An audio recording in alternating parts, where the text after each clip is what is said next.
Hard nothing, Junior. You might strain yourself. What, are you kidding me? Look at this. I got the best tan of solitaire I've ever had. I need the 3 of spades and I'm set.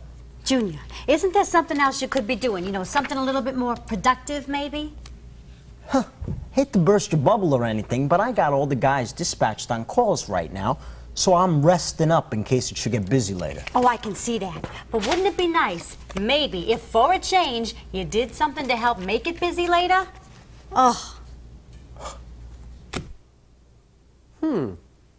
Maybe Trixie's got something there. What do you think? But what kinds of things should Junior be doing? How could he help out even if he were willing? Well, as a matter of fact, there are several ways a dispatcher can take a proactive approach to generating business and helping the shop run more efficiently. Ways that do not involve dispatching. First on the list is keeping your magnets up to date. This may seem rudimentary to those with a lot of experience who are very familiar with their service areas. However, the magnets aren't just for you. They may prove very useful to other managers, since they provide an at-a-glance status for every tech in the field. The fact is, no matter how well you may think you know your service area, you may not always be able to envision the relationship between each tech's location. And the more information you have at your fingertips, the easier it will be to continue your proactive approach by pre-planning. If you take a look at what could happen and plan accordingly, you won't get caught with your pants down. Consider the possibilities, the what-ifs for the day, then 1 or 2 days ahead. You'll be better prepared, more relaxed, and the shop will run more efficiently. Next are service technician profiles. If your shop doesn't have them or already use them, it's high time you get started. Having key facts on hand regarding individual service technicians, such as technical skills, licensing, special training, language abilities, and experience, can help CSRs to schedule more effectively and dispatchers to assign jobs to technicians best suited to handle them. The dispatcher can use the quiet times to create, develop, and update your service technician profiles so the information is kept both current and complete. This is also a great way to begin a program specifically for techs who need training. After all, it should be the goal of every shop to have every tech able to handle every call. Another proactive non-dispatch duty is completing customer satisfaction calls, also known as customer surveys or happy calls. Getting feedback from customers is extremely important. In fact, it's the best way to identify your shop's weaknesses, pinpoint exactly where you need to improve, and discover ways to enhance customer service. The information you gather can also tell you how you're doing in comparison to your peers and to the industry at large. Are you following through on your promises? Are your techs courteous and professional? And the list goes on. If you have a few moments, I'd like to ask you a few questions concerning our recent service call to your home. Oh, great, thank you. I'd like you to rate our performance on a scale of 1 to 5. 1 being poor, 3 being average, and 5 being excellent. And at any time, please feel free to add any additional comments. Okay. Right. Now, how would you rate the following? The call taker's courteousness, helpfulness, and friendliness. Okay. Right. Now, how about the call taker's, the dispatcher's courteousness, helpfulness, and friendliness? Have you ever had one of those days when business was really slow, when the phone never seemed to ring? You know, the sort of day that's too cool for air conditioning and too warm for heat. Well, this is the perfect time for a dispatcher to lead the way in generating new business. And one method that has proven very effective involves old job tickets. The procedure is simple.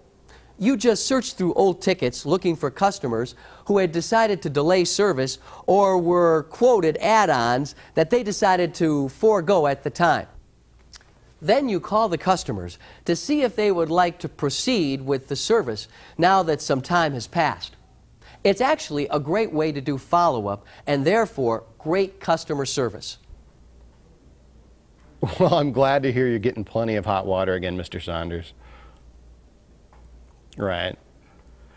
Hey, I see on my screen that you and your wife were thinking about having a new kitchen faucet installed, but you decided to wait? Uh-huh. Right. Yeah, I was just wondering if you'd like to get that taken care of yet. Sure. Yeah, I can have someone there as early as this afternoon, say between 1 and 4. Oh, okay, not then. Will tomorrow work? Well, great. I'll set that right up.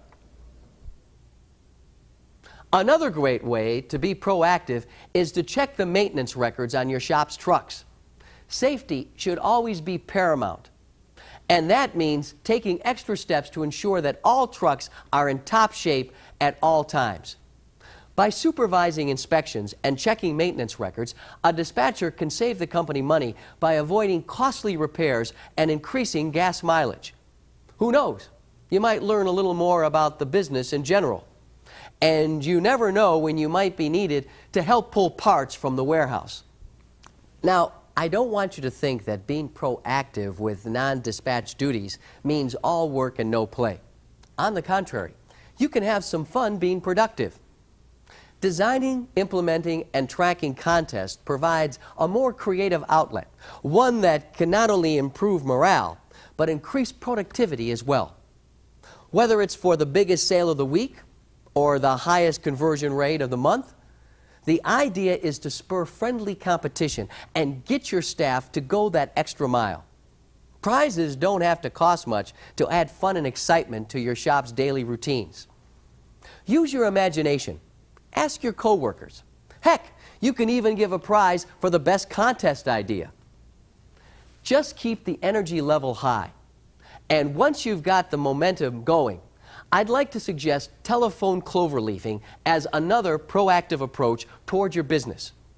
This activity involves calling customers who live near a current job site. The dispatcher uses a reverse telephone directory to look up numbers for the appropriate addresses and then begins calling local residents. The idea is to let people know that a fully trained and qualified service technician is in their area and available to look at any problem they may have. If your shop hasn't already tried this approach, you'll be pleasantly surprised at the business it can bring in. Hi, Mrs. Robinson?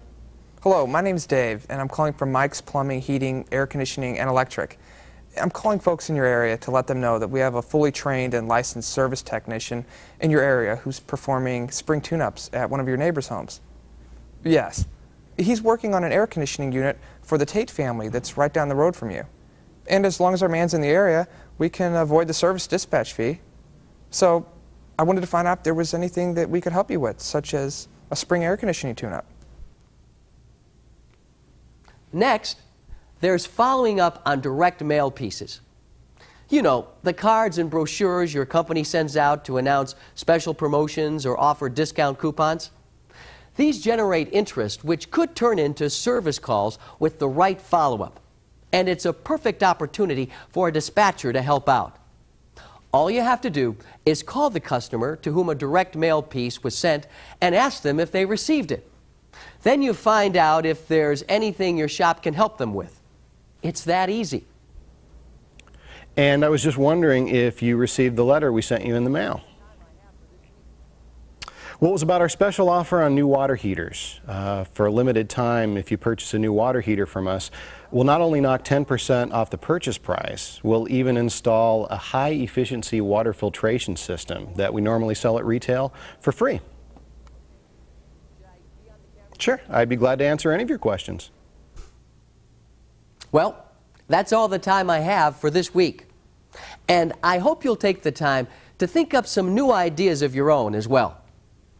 Goodbye for now. I'll be seeing you again soon in a future module.